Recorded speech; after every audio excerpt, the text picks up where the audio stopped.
Praise lord. అందరికీ వందనాలు. వాక్యంలోకి వెళ్ళింది చిన్న ప్రార్థన చేస్తాం. స్తోత్రం స్తోత్రం ప్రభు సర్వోన్నతుడ సర్వశక్తిమంతుడ కృపామయుడ దయగల మా తండ్రి నీకు లెక్కలేని స్తోత్రాలు నైనా. వినిచిన వారికి చూచిన వారికి ప్రతి ఒక్కరికి మారు మనసు దయచే ప్రభు విరిగి నరిగిన హృదయం దయచేయమని అడుగుచున్నాను తండ్రి. ఆమేన్. మార్కు సువార్త 12వ అధ్యాయము 36వ వచనం 37వ వచనం ఎలాగూ రాయబడి ఉన్నది. నేను నీ శత్రువులను నీకు పాదపీఠముగా ఉంచు వరకు నీవు నా కుడివైపున కూర్చుండమని నా ప్రభువుతో చెప్పాను అని దావీదే పరిశుద్ధాత్మ వలన చెప్పాను. ఎలాగూ మనకి శత్రువులు అనేక మంది ఉంటారు. అనేక మంది శత్రువులను మన పాదపీఠంలో వరకు కూడా దేవుడు రానేమని అన్నాడు. నీవు నా కుడి ప్రక్కన కూర్చుండమని అన్నాడు. అంటే శత్రువులను అనగదొక్కే వరకు నీవు నా కుడి ప్రక్కన కూర్చోమని దావీదే పరిశుద్ధాత్మ వలన చెప్పుచున్నాడు.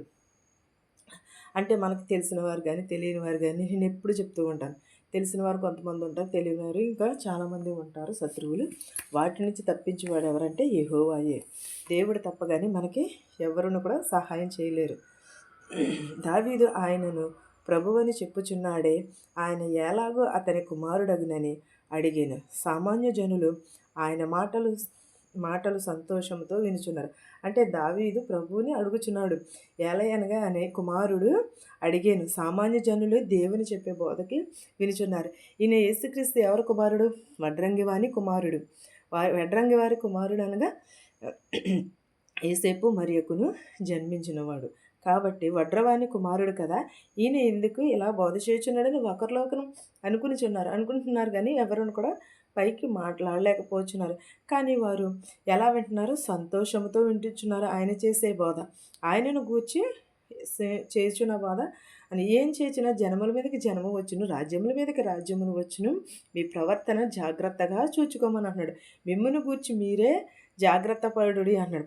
శత్రువులు మన పైకి వచ్చినా సరే దేవుడు మనలను కాచి కాపాడుతానంటున్నాడు. దేవుడు మనలను ఎప్పుడు కూడా విడిచిపెట్టేవాడు కాదు. ఎంత శోధనైనా రావచ్చు, ఎంత వేదనైనా రావచ్చు, కానీ దేవుడు ఎంత మాత్రమును కూడా విడిచిపెట్టాడు. ప్రతి శోధన నుంచి కూడా తప్పించేవాడు ఆయనే. ఈ పండుగ దినాలలో కొన్ని జరుగుతూ ఉంటాయి, కానీ అవన్నిటిని కూడా దేవుడు మనలను కాచి కాపాడుతున్నాడు కదా, వాళ్ళన్నిటిని కూడా తప్పిస్తూ ఉంటున్నాడు కదా. యేసుక్రీస్తు వారు పుట్టిన దినం జరుపుకుంటుంటే చాలామంది కూడా ఇలాగే దెబ్బలాట్లు కానీ ప్రార్థన పెట్టుకోవద్దు కానీ అనేకమైన వింటూ ఉంటున్నాం. కానీ దేవుడు ఏమంటున్నాడు మనల్ని? వాటన్నిటిని కూడా తప్పించువాడు నేనే, నా కుడి ప్రక్కన కూర్చుండువాడు పరిశుద్ధాత్మ వలన అని చెప్పేస్తున్నాడు. దావీదే చెప్తున్నాడు, పరిశుద్ధాత్మ వలన చెప్తున్నాడు. ప్రభువు నా ప్రభుతో చెప్పుచున్నాడు అని దావీదు పరిశుద్ధాత్మ వలన అని చెప్పుచున్నాడు. ఏమని ఎలాగ జరుగును అడిగినని సామాన్య జనులు దేవుని మాటలు సంతోషముతో వినుచుండిరి. ఆయన వారికి బోధించుచు ఇట్లా నేను శాస్త్రులను గూర్చి జాగ్రత్త పడుడి. వారు నిలువు టంగీలు ధరించుకుని తిరుగుటకును సంత వీధులలో వందనములను సమాజ మందిరములలో అగ్రపీఠములను వీధులలో అగ్రస్థానముల కొరకు కోరుచు విధవరాండ్ర ఇళ్లను దిగమింగుచు మాయ వేషములను దీర్ఘ ప్రార్థనను చేయుదురు. వీరు మరి వేషముగా శిక్ష పొందుదురు. అంటే ఎలా చేస్తున్నారు ప్రార్థన? వేషధారముగా చేయుచున్నారు, దీర్ఘకాలపు ప్రార్థన చేయుచున్నారు. వీరు మరి విశేషముగా శిక్ష పొందుదురు అని అంటున్నాడు. ఎలా చేయాలి? మనం వినయంతో చేయాలి. ఆయన బోధించినప్పుడు అనేక మంది శాస్త్రులను గురించి కానీ, వారు నిలువటంగీలు ధరించుకున్న వారి గురించి కానీ సంత వీధులలో వందనములు చెప్పుచున్నారు. ఇవన్నీ ఇప్పుడు మనకి లూథరన్ చర్చ్ ఉన్నది అనుకుంటా. చర్చిలో ఏం చేస్తారు? నిలువటంగీలు వేసుకుని ప్రార్థన చేస్తూ ఉంటారు. నిలువటంగీలు వేసుకుని తెల్లని వస్త్రములు ధరించుకుని వారు ఆరాధన చేస్తూ ఉంటారు. అలాగే నిలువటంగి వేసుకుని యేసుక్రీస్తు వారు కూడా బోధ చేయుచున్నారు. వారి బోధ చేయుచున్నప్పుడు విని వారందరూ కూడా సంతోషించుచున్నారు. అప్పుడు వీరు ఎవరు ఇలాగ మాట్లాడుచున్నారని ఒకరు. కానీ సర్వలోకమునకు కూడా దేవుడు బోధ చేయుచున్నాడు. బోధ చేయనప్పుడు మారు మనసు పొంది ప్రతి ఒక్కరును కూడా రక్షణ పొందారు. గుండివారిని బాగు చేశారు, శత్రువుల నుంచి విడిపించాడు, అనేక మందిని దేవుడు స్వస్థపరిచాడు. కానీ దినములు గడుచుచున్నవి కానీ మన హృదయాల్లో మార్పు మనసు అనేది లేదు. మన హృదయములు మారట్లేదు, దేవుని వైపు చూడట్లేదు. పండుగలు జరుగుతున్నాయి, యవనస్తులు పండుగలు జరుగుతున్నాయి, యూత్ క్రిస్మస్ జరుగుతున్నారే కానీ వారు దేవుని మందిరంలోకి వెళ్ళటం లేదు. దేవుని కాడి మోయుట ఎంతో మనోహరం అన్నాడు, ఎంతో ధన్యత అన్నాడు. కానీ ఈ యవనస్తులు ఏం చేస్తున్నారు? దేవుని మందిరమును విడిచిపెట్టి వేషధారుల లోకంలోకి పరుగులు ఇడుచున్నారు. కానీ అలా కాదు.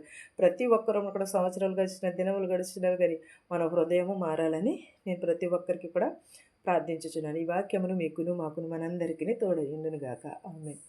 స్తోత్రం స్తోత్రం ప్రభు, సర్వోన్నతుడ, సర్వశక్తిమంతుడ, కృపామయుడ, నీకు లెక్కలేని స్తోత్రాలు నాయన ప్రభు. విరిగి నలుగున హృదయం దయచే ప్రభు, మారు మనసు దయచే ప్రభు, ప్రతి ఒక్కరికి రక్షణ భాగ్యం దయచేయమని అడుగుచున్నాను నాయన ప్రభ. నాయన నీకు స్తోత్రాలు, నీకు వందనాలు నాయన ప్రభ. గడిచిన కాలం అంతా ఈ ప్రభు మమ్మల్ని కాచి కాపాడిన ప్రభ, నీ సన్నిధిలో నిలబెట్టినందుకు వందనాలు నాయన ప్రభ. మా శత్రువులు మిత్రులు దీవించిన ఆయన ప్రభ, ధనికులనేమి భేదాలనేమి దీవించిన ఆయన ప్రభ. ప్రతి ఒక్కరిని దీవించిన ప్రభ, మా దేశాలని మా సంఘాలను దీవించిన ఆయన ప్రభ.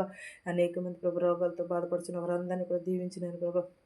ప్రతి ఒక్కరిని దీవించి ఆశీర్వదించమని, ఎవరెవరైతే ఏ చేతి పనులు తెచ్చున్నావో చేతి పనులన్నిటిని దీవించి ఆశీర్వదించమని అడుగుతున్నాను ప్రభా. నిత్యము నా కుటుంబము నిన్ను స్తుతించే భాగ్యమును దయచేయమని, నా ప్రార్థనను అంగీకరించమని యేసునామములో బ్రతిమాలి వేడుకొనిచున్నాను తండ్రి. ఆమేన్. పరలోకమందున మా తండ్రి, నీ నామం పరిశుద్ధపరచబడును గాక, నీ రాజ్యం వచ్చును గాక, నీ చిత్తము పరలోకమందు నెరవేరినట్లును భూమియందు నెరవేరును గాక. మా అనుదిన ఆహారం నేడు మాకు దయచేయము, మా రుణస్తులను మేము క్షమించిన ప్రకారం మా రుణములను క్షమించము, దుష్టుని నుండి శోధన నుండి తప్పించము, రాజ్యమును శక్తియు మహిమయు నిరంతరము నీవై ఉన్నావు మా తండ్రి. ఆమేన్. చూచుచున్న వారికి నీ, వినిచిన వారికి సదాకాలము నీ కృప తోడై ఉండును గాక. ఆమేన్. అందరికీ వందనాలు.